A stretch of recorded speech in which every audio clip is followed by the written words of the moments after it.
Le 26 juillet est la fête des saints Joachim et Anne, parents de la Vierge Marie et grands-parents de Jésus. Depuis 2 ans, le dimanche précédant cette fête, l'Église célèbre la journée mondiale des grands-parents et des personnes âgées, instituée par le pape François. La vocation des personnes âgées est de garder les racines, de transmettre la foi aux jeunes et de prendre soin des petits, écrivait le pape dans le message de l'année dernière pour cette fête. À Betsahour vit la famille Chomali depuis 4 générations. Une famille qui est un exemple vivant de transmission de la foi d'une génération à l'autre.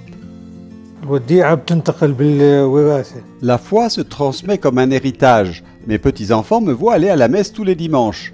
À la maison, nous prions ensemble.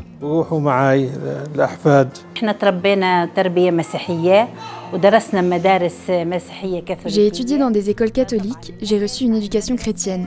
Mes parents étaient toujours en contact avec des prêtres et des religieuses qui nous ont laissé un bon exemple. Ma mère vit avec nous et nous encourage toujours à prier et à assister à la messe.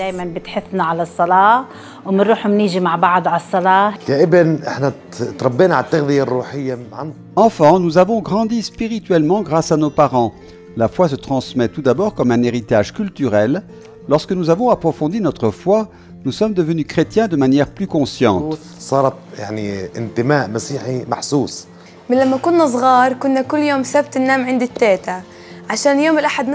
Quand nous étions enfants, nous dormions tous les samedis chez ma grand-mère et nous nous levions tôt le dimanche matin pour aller avec elle à la messe. Je chéris le message de foi et d'amour que mes grands-parents m'ont transmis. Il restera avec moi pour le reste de ma vie et je l'enseignerai également aux autres. Même lorsque les enfants ont grandi, qu'ils ont suivi leur propre chemin et qu'ils ont quitté la maison de leur père, la solitude n'a pas trouvé de place dans le cœur des grands-parents qui ont confiance dans la parole du Seigneur.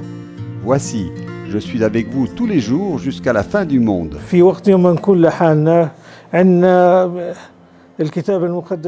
Lorsque nous sommes seuls dans la maison, nous lisons la Bible et prions toujours le chapelet ensemble.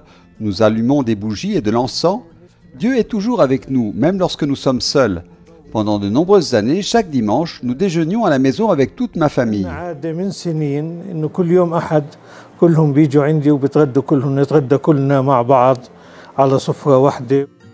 Shaukat est à la retraite depuis plusieurs années, mais pour lui, l'annonce de l'Évangile et la transmission de l'expérience vivante de la foi sont un devoir de toute une vie. Bien que nous soyons adultes, que nous ayons une famille et des enfants, nous continuons à apprendre de nos parents et grands-parents l'appartenance à l'Église et à Dieu. Un proverbe arabe dit « Plus vieux que toi d'un jour, plus sage que toi d'une année ».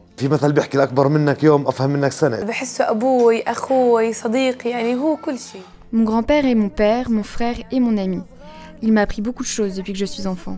Je remercie mon grand-père pour tout ce qu'il m'a appris et pour tous les sacrifices qu'il a fait pour moi depuis que je suis enfant.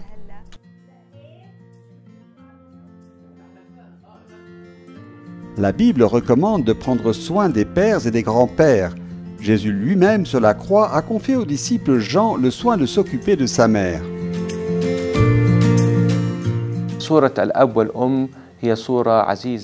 L'image du père et de la mère occupe une place particulière dans la Bible et dans l'histoire du salut. J'ai sous les yeux un passage du livre de Ben Sira le sage. Celui qui honore son père expie ses péchés. Celui qui honore sa mère est comme celui qui amasse des trésors. Celui qui honore son père aura la joie de ses enfants et sera entendu le jour de sa prière.